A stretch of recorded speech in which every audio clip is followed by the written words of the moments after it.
Thank you so much. It is an amazing honor to be here. I don't think I've ever been anywhere with this many people, let alone been in front of them. So this is just extraordinary view from up here. I wish each of you could see it.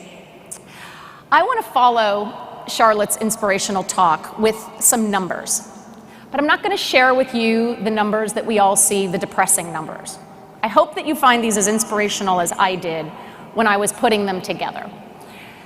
In 2010, 104 million women managed and grew new business ventures.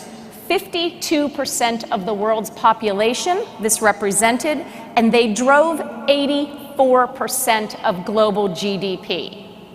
Women. This is amazing. These are amazing numbers.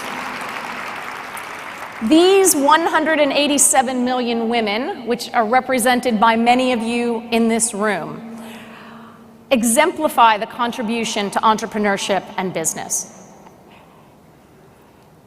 In the US alone, women own more than 10 million firms, employ 13 million people, and have generated sales well over $1 trillion, approaching $2 trillion. This is not insignificant by any stretch of the imagination. So one thing that I would like to do is to propose a challenge.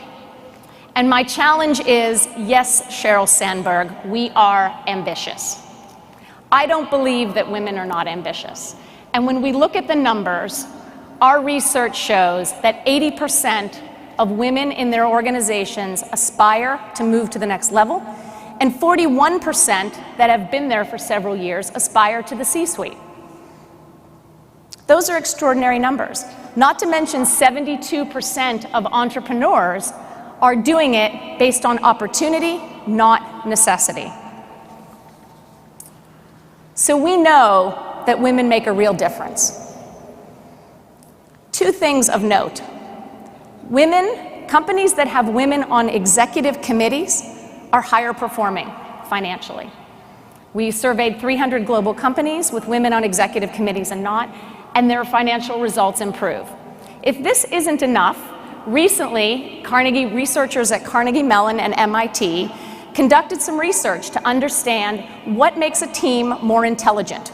Is it if I get more smart people on that team and everybody is smart, the team will be smarter? No, that does not drive collective intelligence of a team.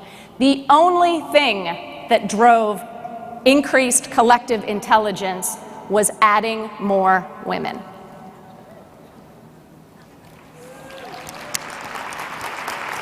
Right? So we started to ask questions around those women who are successful and have achieved their objectives.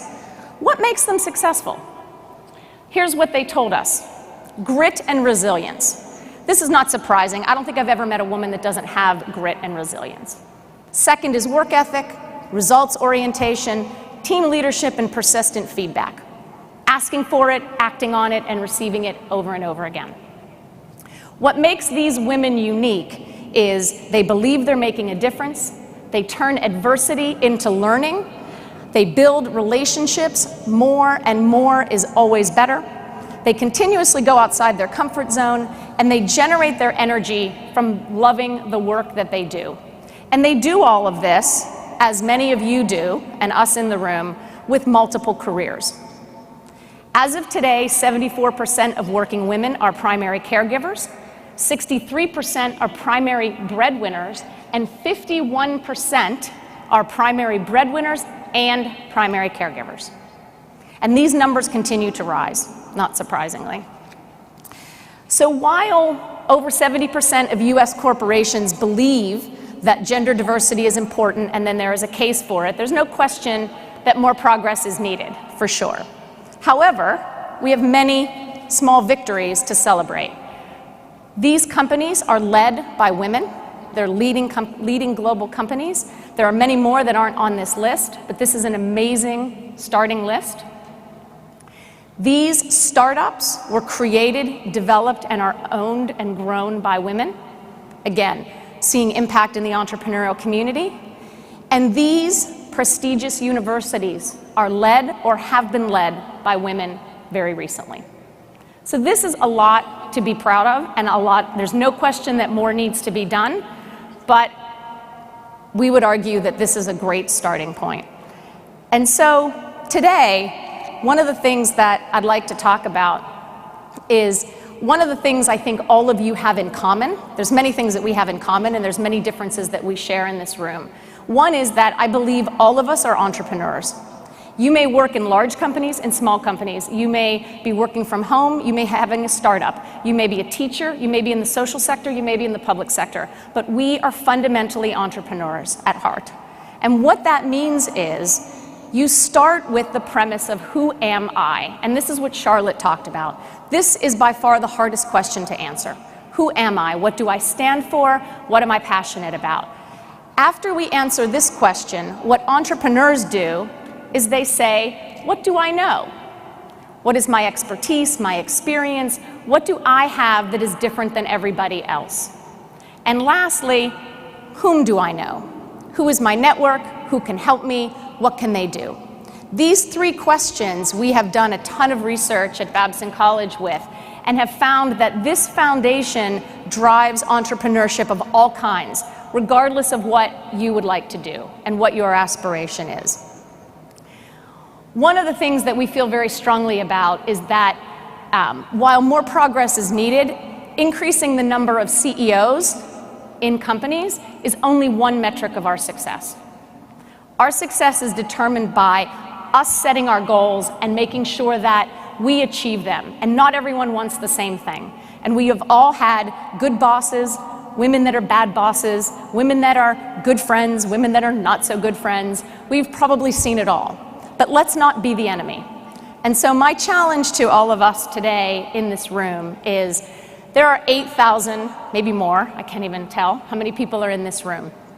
But let's assume conservatively that each of you is connected to 30 other women, whether it be your family, your friends, your coworkers, etc. Let's assume conservatively that those women are connected to another 25. So with 1 degree of separation from the people in this room, we reach 6 million women. With ease, not even trying very hard. And so my challenge to myself and to all of us is, what will we do next, and what will you do next? Because we can drive this change faster than anybody else and than any other generation, even just of the people that we are connected with today.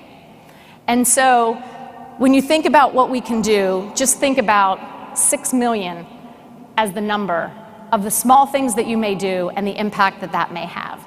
So thank you very much, and enjoy this amazing conference.